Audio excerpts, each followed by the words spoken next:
Hi, everyone. Welcome to another episode of the Open Minds podcast. I'm your host, Christopher Balgrin. Today's episode is quite special.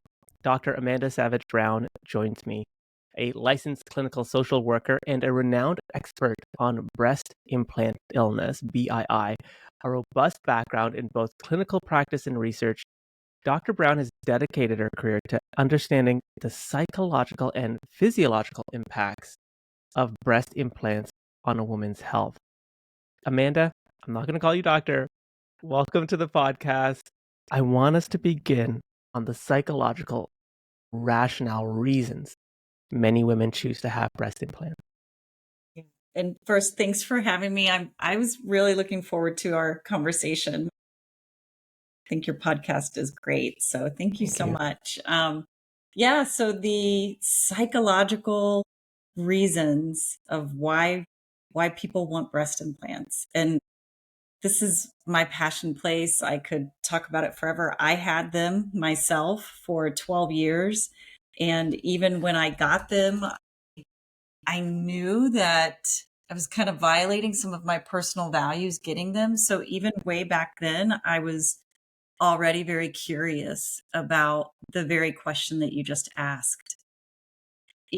Fast forward decades later, and I decided I was going to write a self-help book for women who are removing and not replacing their breast implants. And I opened it with a chapter that's titled Why You, Me, and Millions of Other Get Breast Implants. And I was able to apply what I've learned as a psychotherapist and really amazing theory of how people learn and think through language. I was able to apply, it's called relational frame theory, and I was able to apply it to this question.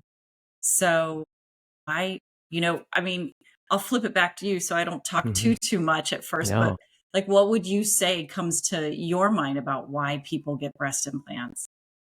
The first thing that I think about is not so much male attention, but a female's physiology in relation to other females or what some women think is the ideal. In fact, I had a really interesting conversation with some female friends who asked me, don't you think that, the Kim Kardashian body type is the ideal? And, from a male perspective, I don't speak on behalf of all men. I was telling them, from my perspective, certainly Kim Kardashian is a very beautiful woman, but the body I'm not physically attracted to, if that, and it really shocked a lot of women when I was saying that. And I said, there's something that's there that I feel is a bit too fake, and it does turn me off a bit. Yeah. And maybe I'm alone on that for my male colleagues, but I really do think that not every single man is attracted to what some women think is the ideal body type, and perhaps that could factor in why many women choose breast implants. Yeah. I mean, I think you're definitely speaking a lot of people's truths, and I think you're kind of moving in that direction. What you were just saying, underneath all of that is this idea that there is this ideal body type, right?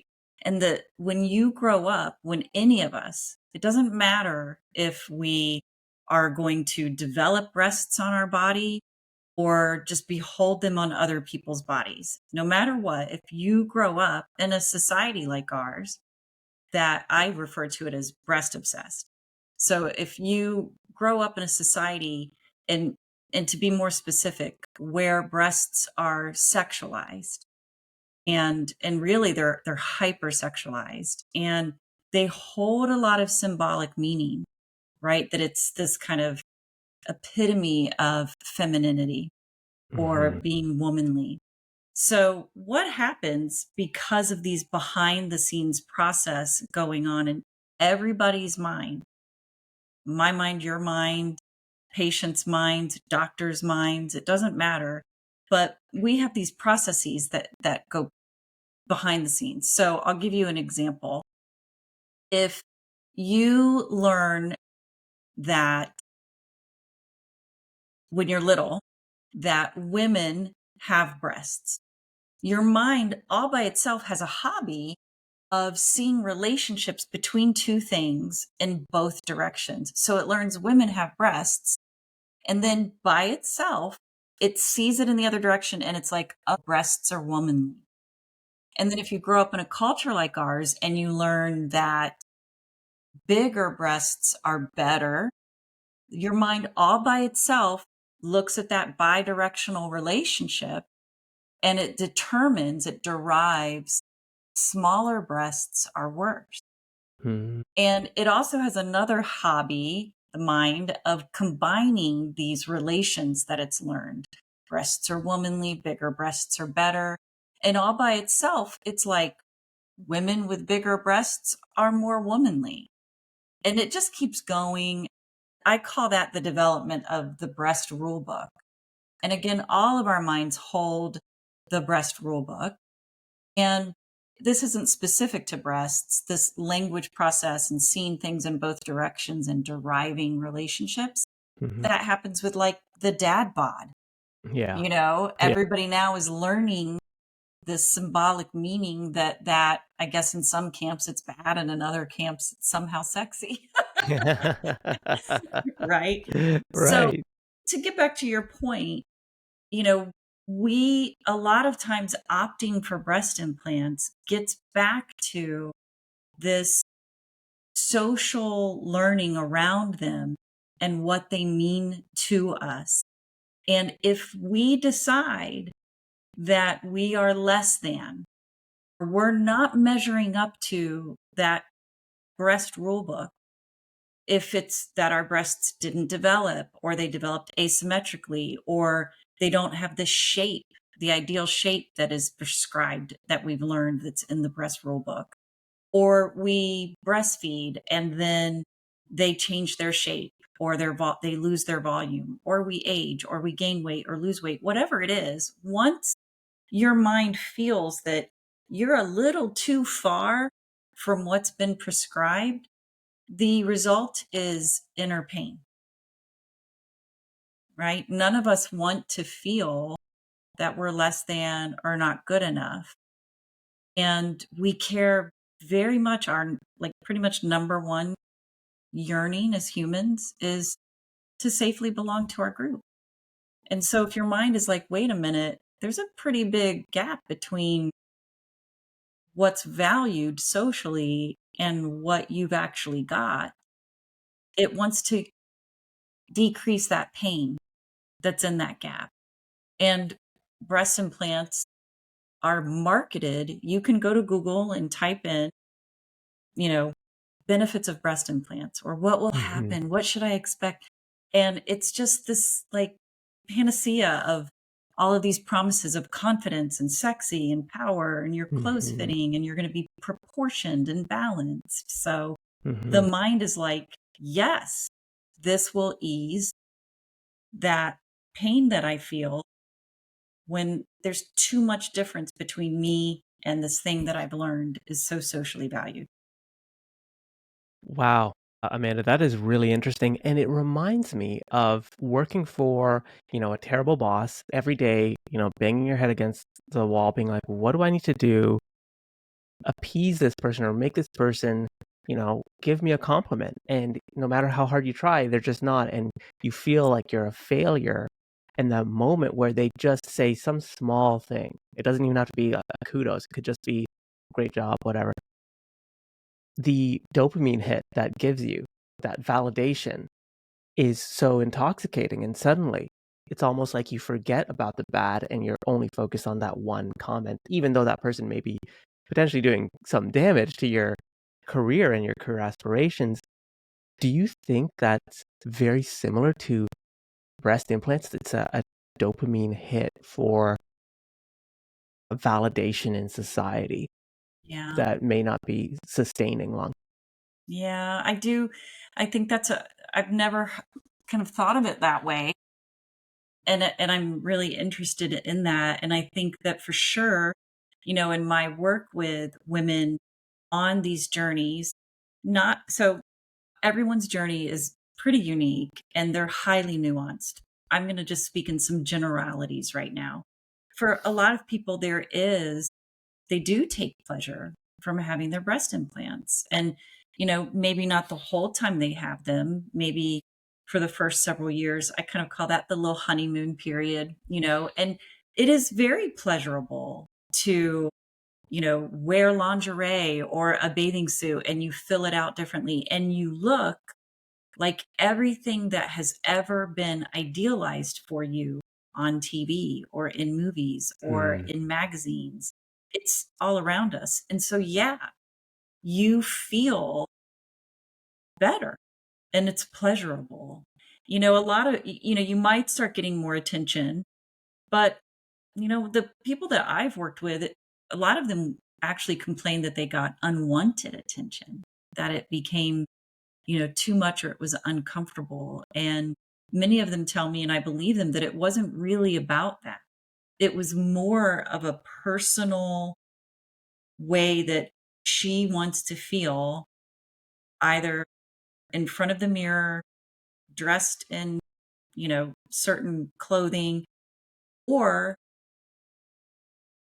and just wanted to feel. The number of women that have told me that the reason that they got breast implants is because they really felt that their body was misproportioned, Mm. that they would try on a dress and they felt as if they needed two different sizes, a small for the Wow. top and a large for the bottom. And their mind told them that that meant that their body was wrong.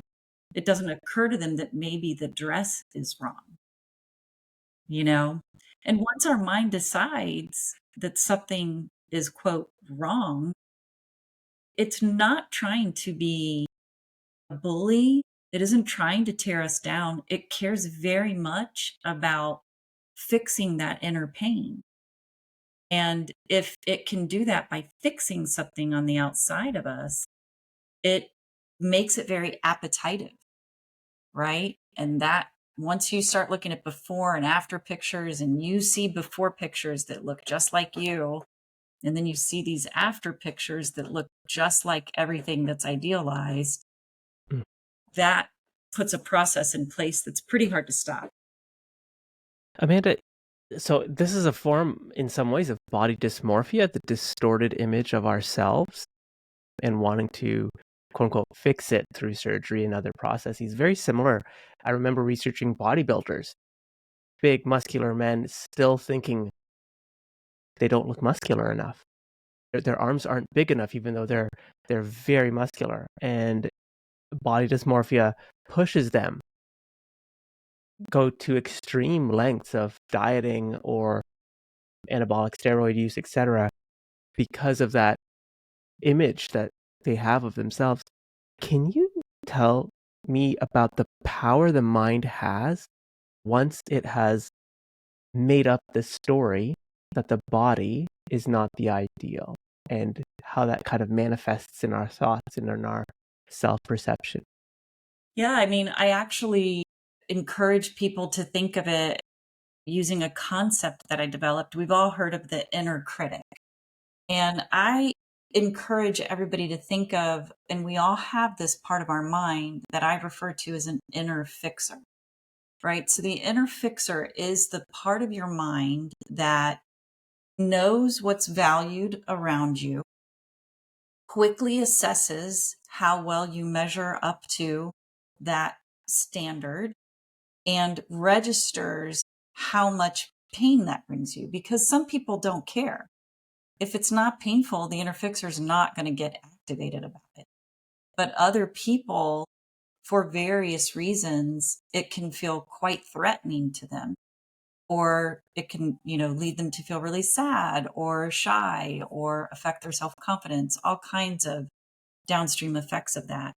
So this part of your mind will start kind of telling you what you need to do and how you can fix it and how much better you're going to feel if you fix it and how painful it will be for you if you don't fix it. And it doesn't just do that with breasts, it does it with aging skin, it does it with jobs and how successful you are. It's just looking at what's socially valued And how much pain do you have on the inside about how well you measure up to those things? And tend to not psychopathologize this experience. Instead, I say that, because a lot of people will say, this is about vanity, this is about vanity. And Mm. I don't see it as being about vanity. I see it as being about humanity, period.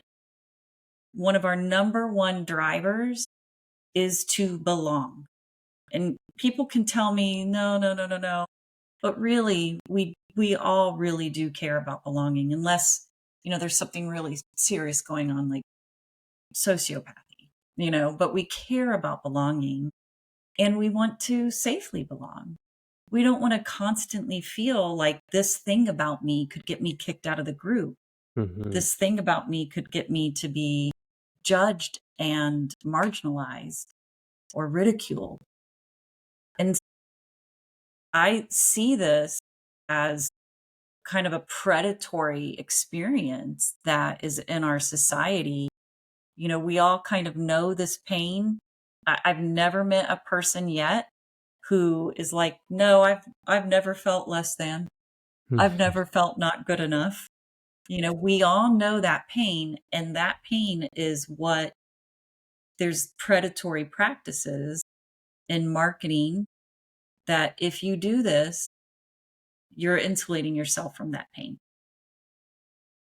Wow, Amanda, that's interesting. You mentioned that you don't want to psychopathologize this because I think that's very important. But for those that, may have a view of themselves and have shared that, say, with a close friend, family member, and said, I don't look the way I want to look.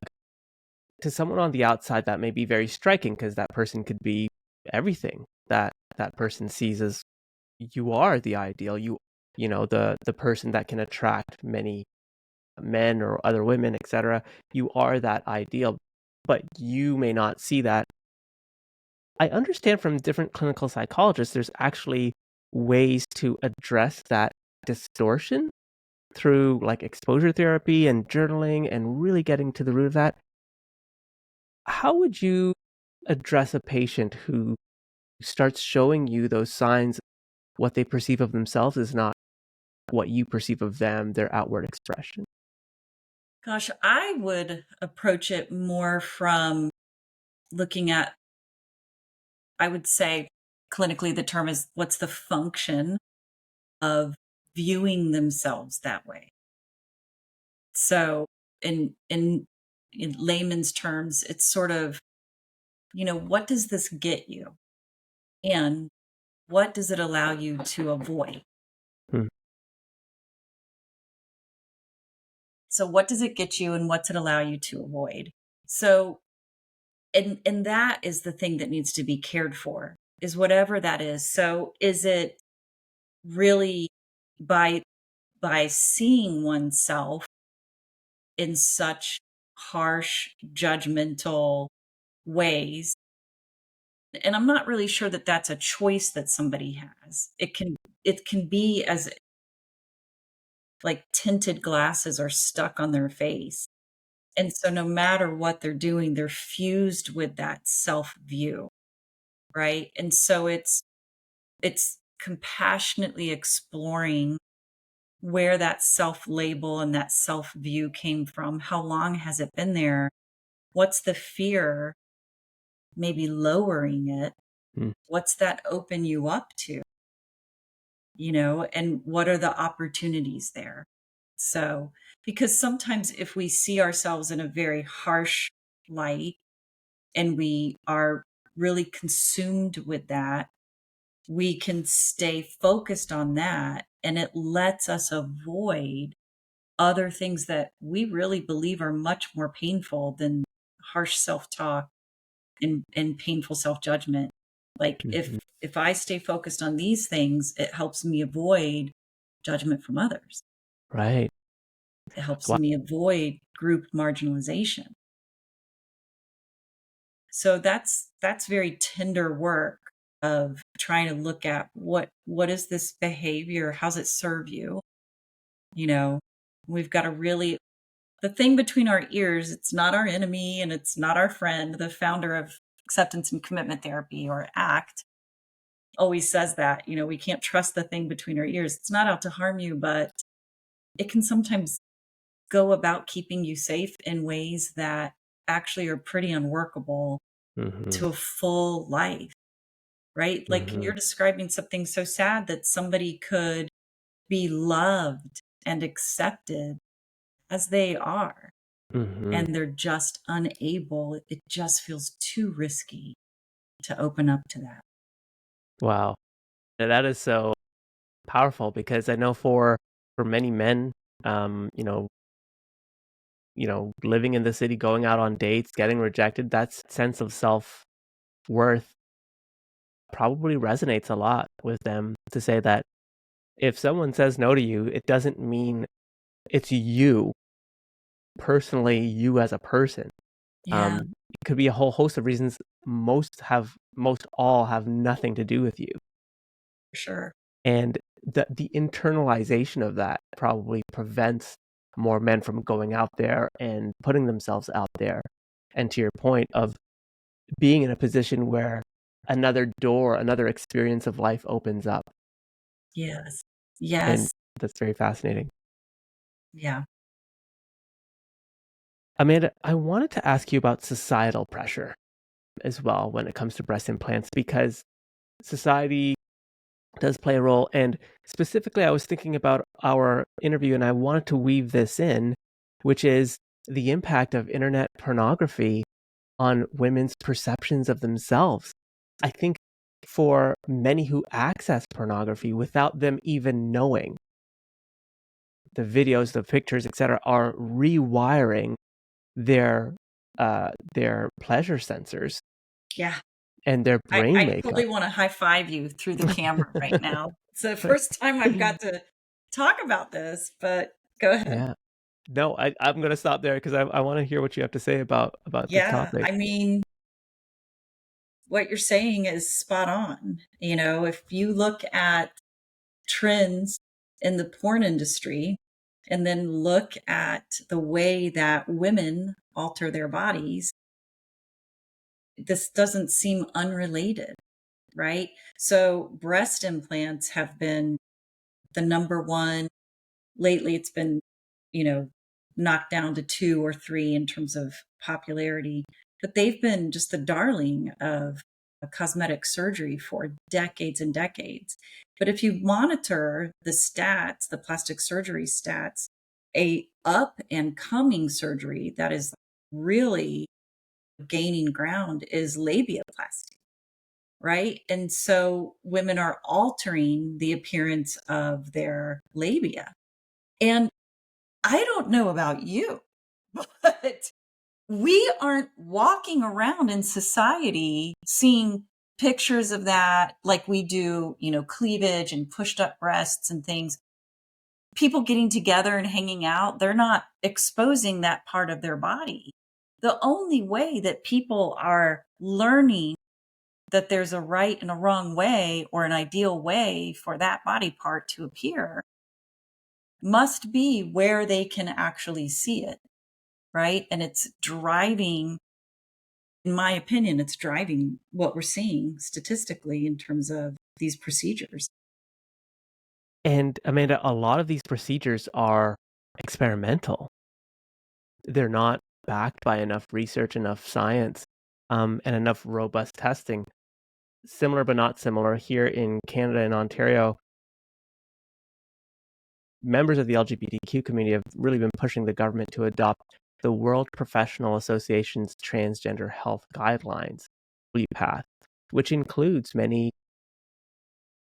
top and bottom surgeries, but some are truly experimental. And the provincial governments in Canada, with our public healthcare system, are finding it challenging to navigate that space, which is, affirming someone's gender, but also there are risks with experimental surgeries. And so a question I would have is, how do you help many women considering labia surgery understand that piece, that this is truly experimental? Because I do feel like it's a rewiring of our brains to say, I don't care if it's experimental. I need this. It's very important to me. And I'm not concerned about the 20-year study that's yet to come out kind of thing. I know. I know. I mean, I would approach that in the exact same way that I work with anyone who's struggling. I don't say body positivity, I say body acceptance.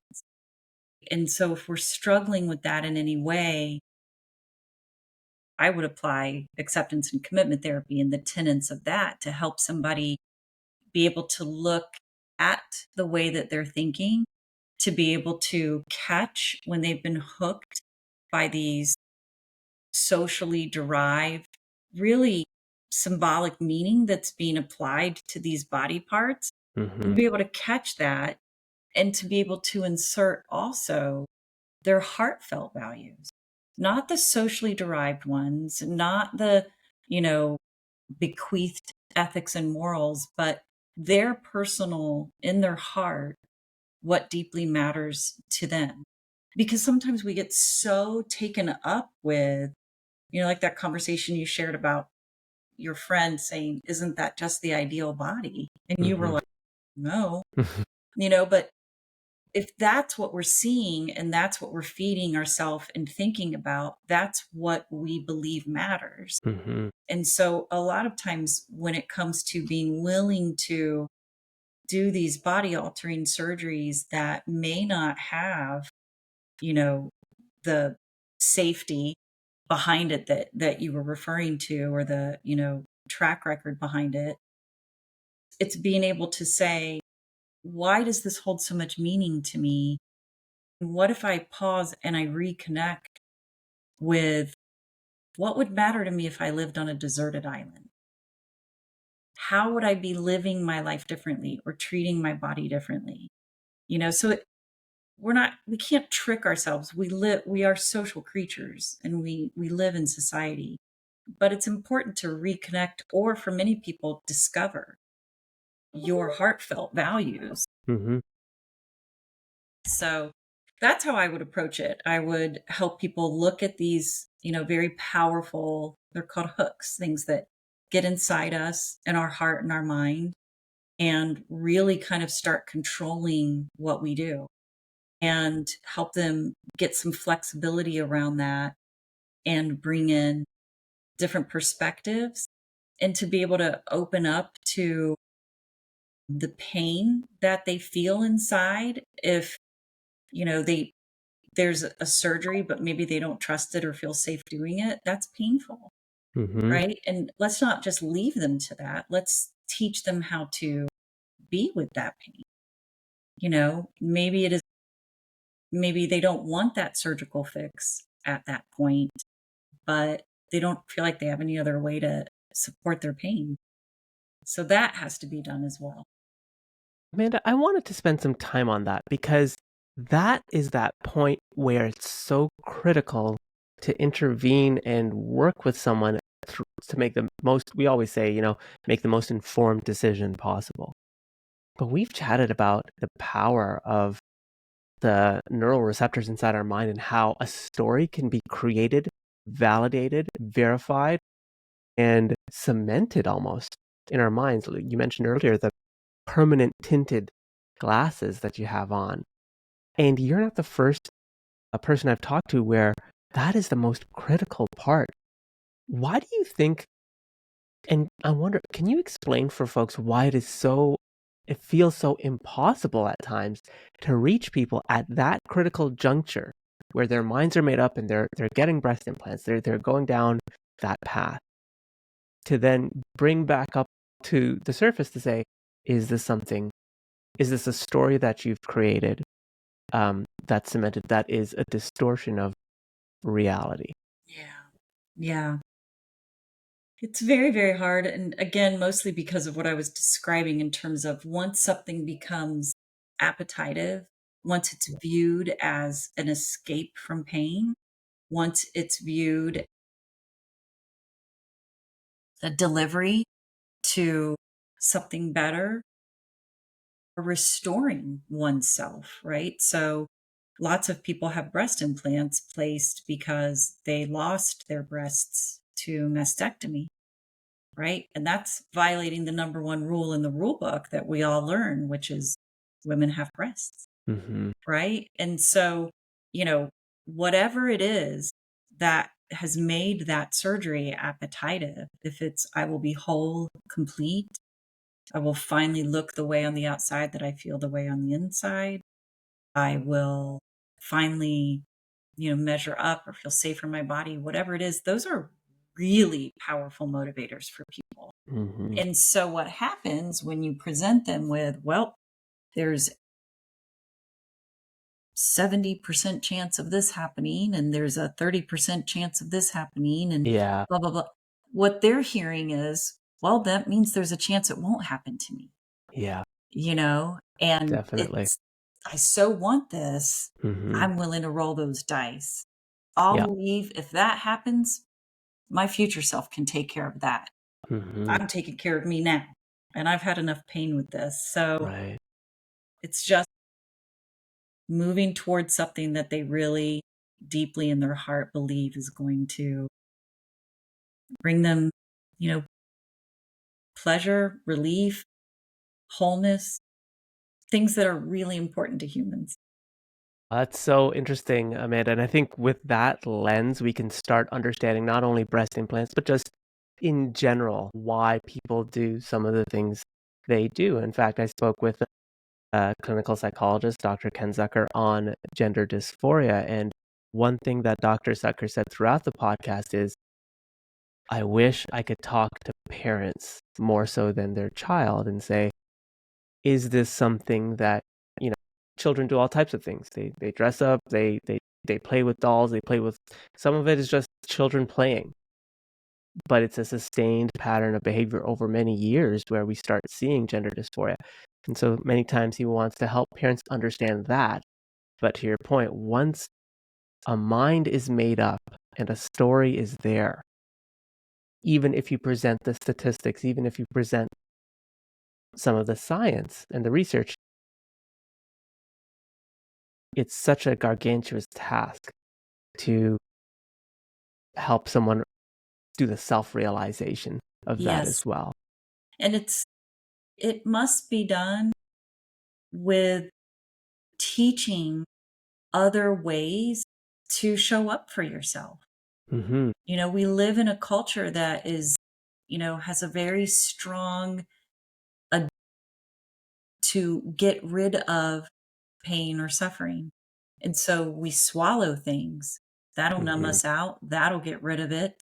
We surgically alter ourselves. We will, change things about our appearance. We will stop going places. We will do things that are very hard for us to do physically. We'll do all this stuff. And a lot of it's in service of getting rid of our pain. And sometimes what our inner needs is simply us. It just needs companionship.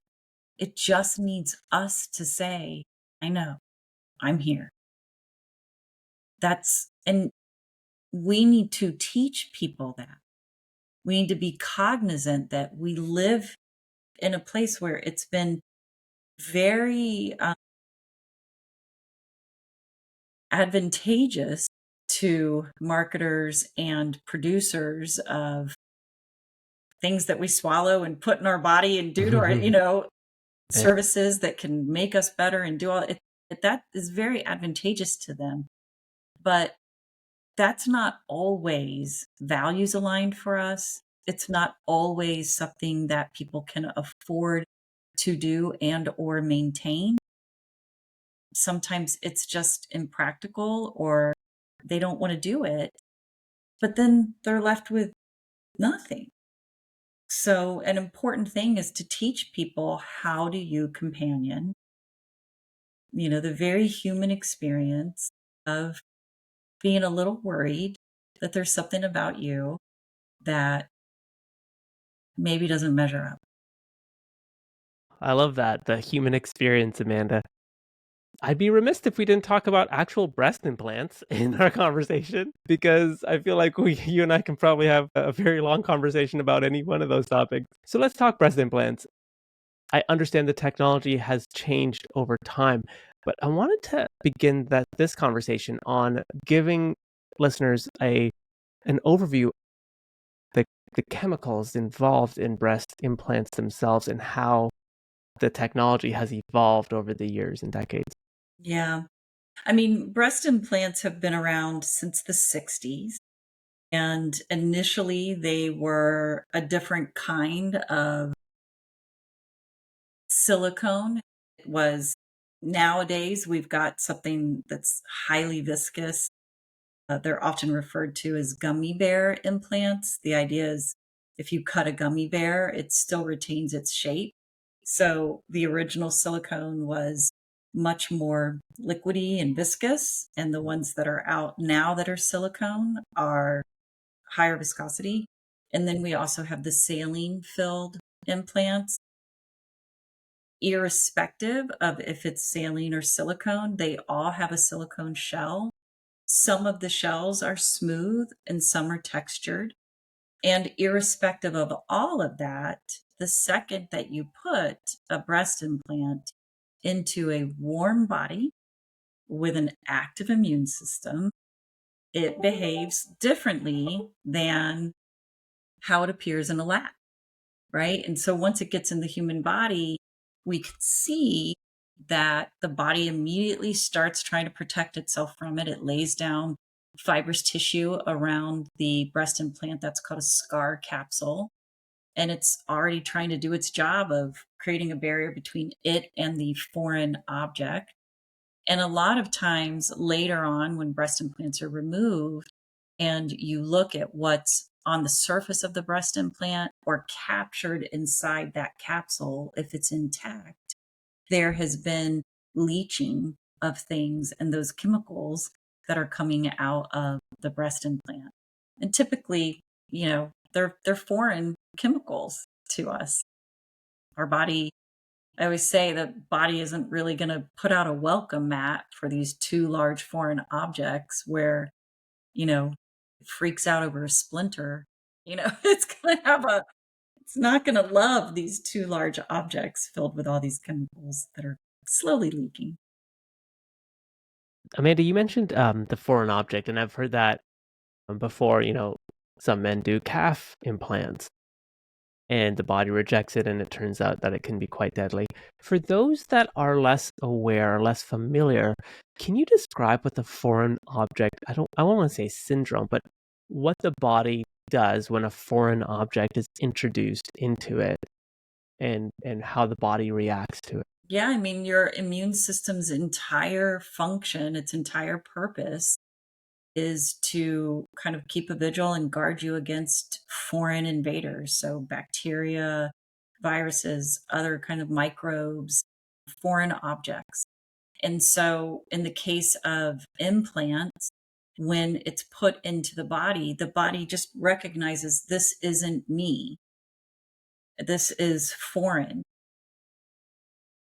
Like I said, with breast implants or calf implants or whatever, it will start putting that scar capsule around it. And it's kind of, if you imagine a grain of sand and an oyster, and it's irritating to the oyster. And so it starts layering, the nacre around it, which ultimately gives us pearls.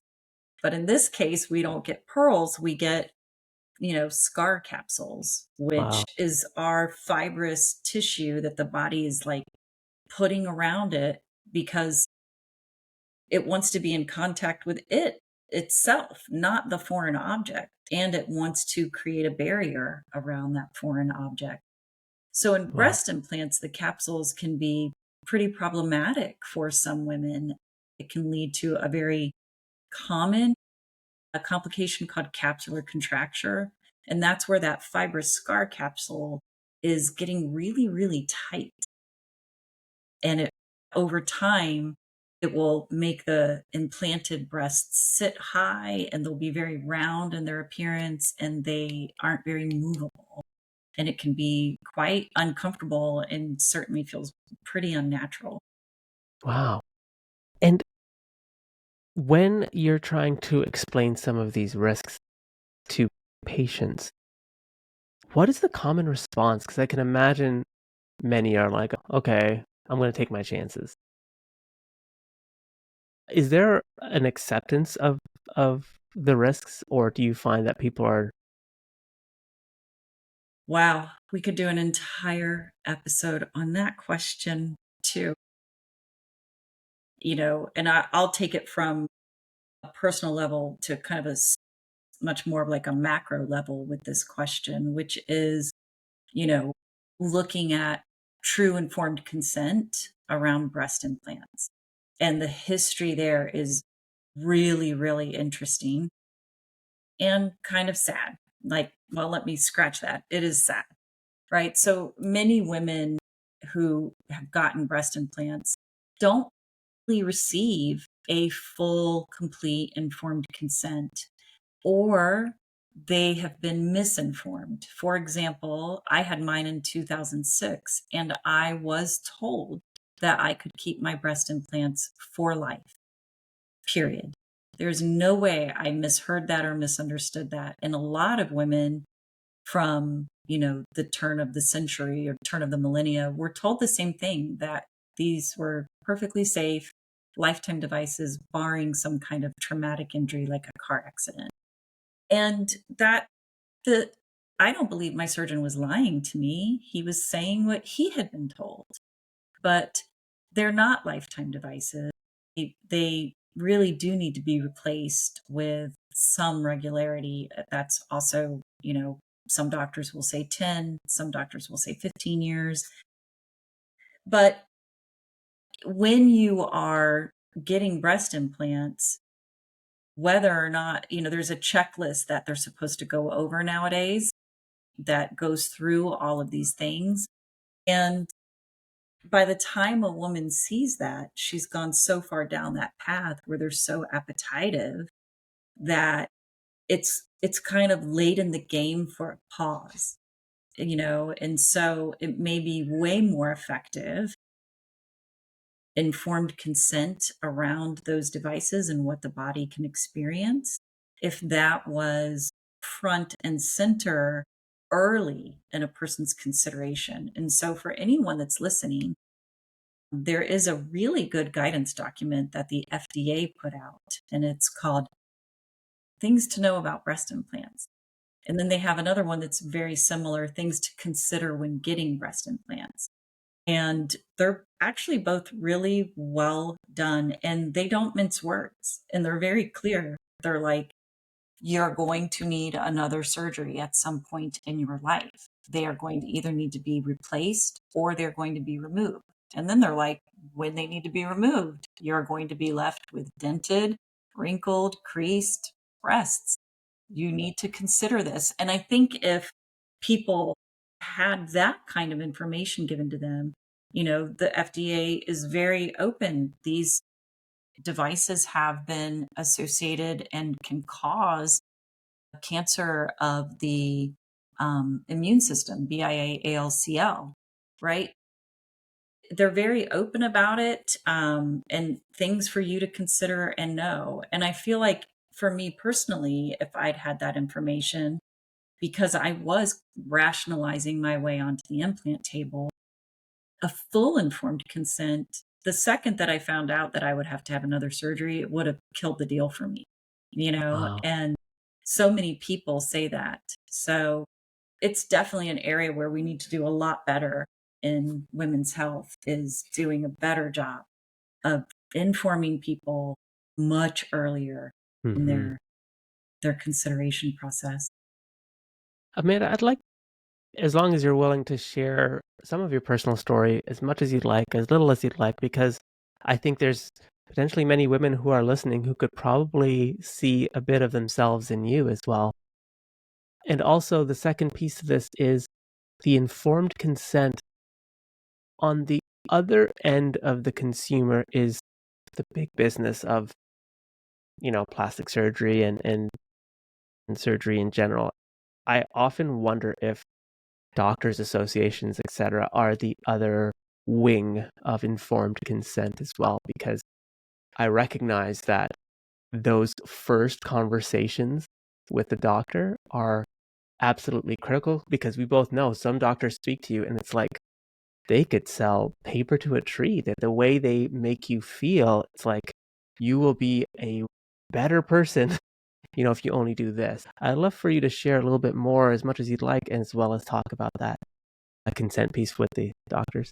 Yeah, my experience, I categorize women into different subcategories. I apologize that that keeps No going on, worries. though it's Yeah, silenced. very popular.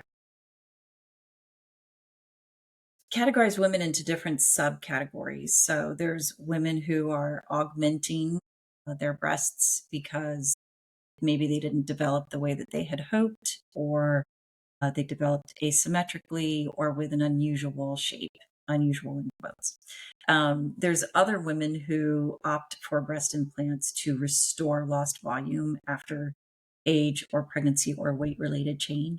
And then there are people who have, and so they're reconstructing with breast implants. And then there are people who are doing it for gender affirmation. So I was in that second category, had never really thought about it until after my last child and after nursing. And so, despite my breasts actually excelling at their real job, doing a great job nursing, Yeah. I decided that they needed to be fixed. And Wow. once that got in there and got going, it was so uncomfortable to me that I was just wanting that relief that, and a lot of times they make breast implant placements seem sort of like getting your hair colored, that it's really safe and, you just need to keep your arms down for a few days and you're going to just have this great experience with them. And so, you know, I enjoyed mine initially, and then I started having local problems. I had capsular contracture. I had high sensitivity. They were cold, and a lot of people don't talk about that, but when I talk about it to other women, they're like, "Oh my gosh, mine were freezing too." So my Wow. body just couldn't warm them. They were the gummy bear kind, and my body just could not warm them up, and it felt very unnatural to have these cold on my chest. I became very self-conscious with hugs, and I love hugging people, and I love to be held. And it was actually something that I really grieved, was that every single one of my hugs was compromised, every single one. And then I just changed. I went back to graduate school. I got my second degree. That's when I became a therapist. I started really working with women on self-acceptance. And there I was sitting behind these things that were causing me a lot of physical problems. And I was just pretty scared of having another surgery. I really didn't want to go through that. But I felt kind of fraudulent and I really struggled with it for quite some time until eventually one of mine ruptured. And the second that I realized, there was like a sudden shape change, and I was like, okay. And that was kind of longed for catalyst. And I got them taken out. When I was exploring surgeons for that procedure, I was being gaslit about something called breast implant illness, and I didn't even know what they were talking about. I had no idea. I wasn't on social media at the time. And then I became very concerned about what happens to women who are seeking care for breast implant illness and they're getting this done to them. So I wanted to learn more about it. And when I did learn about it, I was like, wow, those symptoms are pretty non-specific. And, I've got a lot of those symptoms, but I think it's related to age or hormone changes. Mhm. So I kind of dismissed it. And then I explanted. After I explanted, and my health really changed, and I Mhm. got so much energy back and so much more capabilities and Wow. stamina. Um, and problems that I'd been having that I never in a million years thought were related, those problems resolved. And then Wow. I was like, I had undiagnosed systemic issues going on in my body Wow. as it was struggling 24/7 with that foreign body response. It was Wow. so busy with that, that, you know, it wasn't able to take care of other things, other systems were being affected, and then I wanted to learn much more about it, and that's when I started connecting online with tens of thousands of women going through this experience, and I started learning about breast cancer survivors who were also having these systemic experiences from the very things that they were hoping that would restore them to feeling whole and well and complete. And yeah, and that's when I really decided to commit to a like a subspecialty in my practice. Amanda, that's a powerful story because the impact of removing your breast implants, I don't think enough people know the impact that must have been for you to go through with that. Because I can imagine there's many women out there who are experiencing breast implant illness right now. And the thought of walking through those doors and saying, I need this out of me is is too much. Yeah. And you leaned into that. Can you tell me about how hard that might have been, or was it hard at all for you? So I feel like I was pretty, this is going to sound really weird, but I feel like I was lucky because I had urgent change catalyst because one of mine ruptured.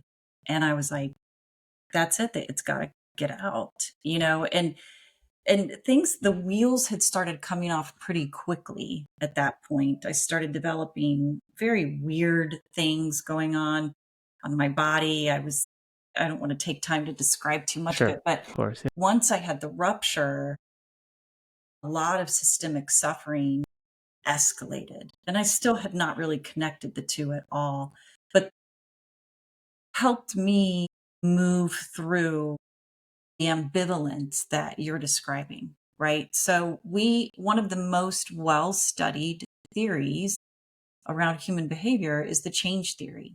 We really do understand that change is a process, that it involves moving forward and we can backslide. There's a period in a change process where we're pretty ambivalent. We're not anywhere near ready to make change. We're just kind of weighing the pros and cons. I took the change theory and applied it completely to what I call the breast implant through explant journey, or the bright journey. And I made a roadmap for women who are on these journeys so that they could see the kinds of thoughts and feelings and inner experiences and behaviors to expect at different parts in their change. So you can stay in that ambivalent period. I was in it for a decade. Wow. That's a long time. Yeah. And unfortunately, if you're stuck in ambivalence and your body is struggling systemically and you don't know that you could help your body by explanting, you're accumulating a lot of stress and demands on your body's systems that could potentially be supported and reversed. And so, Wow. then people move through a readiness stage where they're readying themselves for change. They're going to do it really soon. They typically like that because they're planning and doing, and the human mind loves that. But then it gets real. And this is usually when I meet with women literally from all around the world, and a lot of women from across our country who are at this point in their journey, and they check in. I call it an explant well-being check-in. So it's a one session thing, and we will go through the mental, emotional, and social considerations because everything's so hyper focused on the physical and the surgical, and that's great. It's a pretty serious surgery, and it overlooks what you were just talking about. There's a lot of stuff, there's unresolved body image issues. A lot of times there's a big process of self-forgiveness or Mhm. regret. Some Yeah. people have shame, some people have anger.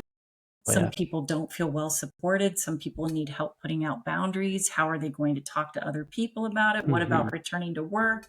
And now they've got this new silhouette, but we don't talk about our breasts at work. It's Yeah. very awkward. Yeah. Yeah, of What if course. you have kids and you never told them you have implants and now you're going to have this major surgery? There's just a lot of considerations and there's a lot of opportunity too, and it is a big opportunity to really change your relationship with that inner fixer part of the mind and teach that part of your mind how to kind of put down its hammer and be safe through self-compassion, self-respect, self-love.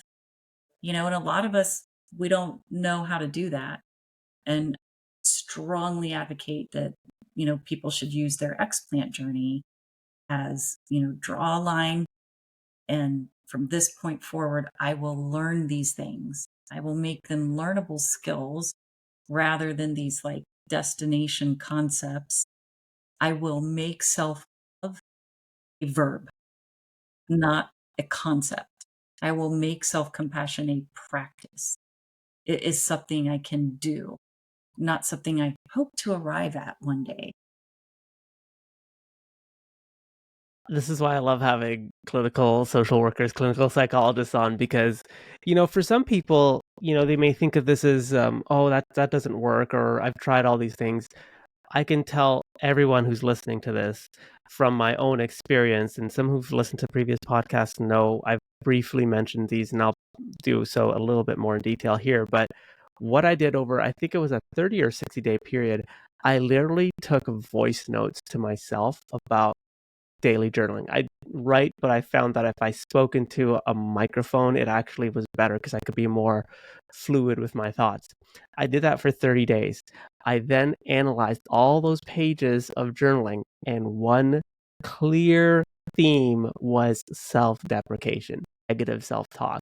I had all these ideas of where my career should go, where the podcast should go, all these great things. But every single time I'd catch them with, well, that one wasn't good enough. And you could have done better here, and you didn't do that. It was always negative. And I then said, okay, that's my inner work right there that I need to that's revealing itself to me. So what I did for the next is I said every morning and every evening, three things, you know, that I'm proud that I've done or that I am currently doing, and gratitude. And I can tell anyone the shift of state of mind is just, I feel like I'm living a different life as a result of that simple experience of our thoughts are how we interpret the world around us and the environment around us. And if we cloud it with, you're not good enough, your life will not be good enough. Yes. You'll experience life in a very negative way. And if you start remembering that like you said, you're having a human experience and it's okay, but at the root of all these things is a distortion of how you're looking at yourself versus how the world looks at you and what you have Yeah. to give. I love that example. It is you changed how you relate to you, right? And you found a way that worked for you. You saw this pattern of self deprecation and really being down on yourself and focusing on what you didn't do well or correct or your best. You saw that you focused on that and you shifted and you weren't like tricking yourself. You just started practicing gratitude. You started seeing more, and you changed the way that you were relating to you and your chemistry changes. It Correct. does. It Like we really just does. start releasing different things in us, when we're in a place of self deprecation, negative talk, fear gets activated, a part of our nervous system that is not the Yeah. one that we're supposed to live from, that comes online, and we're just constantly being flooded. And it's when it's a long time, when it's a constant state of being, are emotionally and mentally fatigued. Our body is secreting all these chemicals full time that it's kind of only supposed to do in threat circumstances, Right. you Right. know, and you changed it. And that's part of what I say is Explant's hidden opportunity. And it's not just Explant, it's anytime you're relating to yourself from a place of fear, you know, is being able to say, okay, it's time and I want to change this and I'm going to change this. And it just, the things aren't hard. It's just getting your awareness, you know, because if you've got those tinted glasses on, sometimes you don't know any better, right? So it's getting your awareness. That's step one. And then it's the willingness to change, Hmm. right? And you did both, which is great. Congratulations. Thanks, Amanda. I mean, I'm nowhere near where I could be. There's that self-deprecating piece again, right? But patting yourself on the back and those small steps to self-realization, I think, is the most important. Amanda, I know we're at time. We can keep talking. We've just scratched the surface on BII, and we spent majority of the time talking about psychology, which it's a passion of mine and it's a passion of yours. But perhaps our next conversation could go into more of BII because it's just incredible that what you're doing is so beneficial to so many women out there and so many men as well to increase awareness. It's the path that is less traveled as well. I'm sure you get a lot, I wouldn't say hate, maybe you get hate, but you get a lot of blowback for what you're trying to educate and inform more people about. And it's not something people recognize that this is a lot of work to do and it takes a lot of energy to move Yes, past that. it does. Yes, we should follow up with another conversation because there's a lot of stuff about breast implant illness and its history that mirrors and mimics other experiences that have happened with medical diagnoses like chronic fatigue syndrome. What we saw, the doctor first realized that football players were getting brain injuries. There's a lot of really interesting history there. And then there's a lot of ways to help people be more aware of what they're reading, what they're being exposed to, because we don't want to scare people. That's not good for our nervous systems. You know, we don't, there's millions, I mean, millions and millions and millions and millions and millions of people with breast implants in their body right now. Yeah.